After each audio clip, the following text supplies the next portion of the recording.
I'm here today with a few of my friends at Northwestern University to talk about what 2010 was like for people our age in the LGBTQA community. But before we get started, I'd just like to ask everyone to introduce themselves. My name is Stephen Monticelli. I'm a sophomore at Northwestern. I grew up in Colleyville, Texas, and I identify as an ally. I'm Chris Garcia. I am a junior here at Northwestern. I am from Fort Wayne, Indiana, and I identify as gay politically and bisexual in actual sexual identity. Hi, I'm Amy Pooley.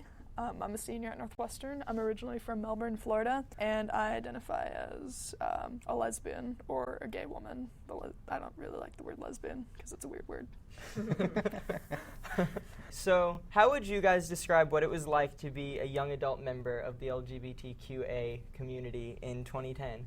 I think what a lot of youth are seeing today is that we're getting to the point where we've hit, I think, almost the peak, where you're going to have people doing whatever they can to stop progress. We are, I guess, if we're going to call it a culture war, that gay rights are winning the culture war, and people are starting to get slightly more desperate to stop it. Would you call it a culture war? Yeah, I guess I would, because we are fighting for a kind of an idea that really is difficult for Americans to grasp in general, that there is equity and that we deserve equity in this country. It seems that there is a lot that still needs to be done, and a lot of people really need to get active. And it's been a little disheartening not seeing many other allies being really vocal supporters of the cause and of issues. I don't really know what it's like to be LGBT in 2010 because it could be anything. Like, you could be in a family that's, it's completely okay, and your parents love you for who you are, and it's okay if you're gay, it's okay if you're straight, it's okay if you're bi, it's okay if you're queer, it's okay if you're not sure, that's all okay, and they watch Glee, and, it's all fine. Or you could be, next door, and it could be completely different. It's like you could be in my family where we talk about having butt sex at the dinner table, but you could be in a family where, you wouldn't even be able to acknowledge the fact that you're having butt sex to your parents because they don't want to know. I mean, I don't think I would acknowledge that to my parents, even if I guess. But I know what you're saying. Would you say that it's different for our generation, though, than it has been for generations before? Our generation, I think, is different because of the fact that, we have the ability to find safe spaces now, but there's also, we have those safe spaces mixed in with a, tumultuous political climate.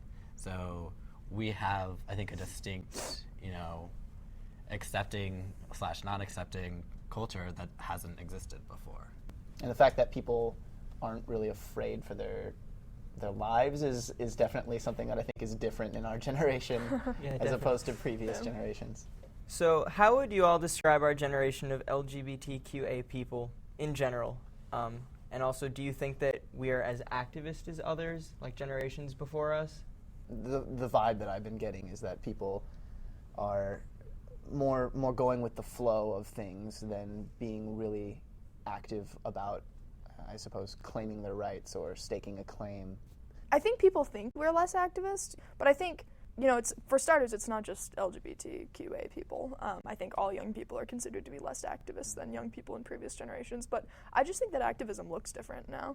We've had battles fought for us before, so now our activism is, bridging into communities that weren't as accepting before, and, showing these people that we are, part of the fabric of this country.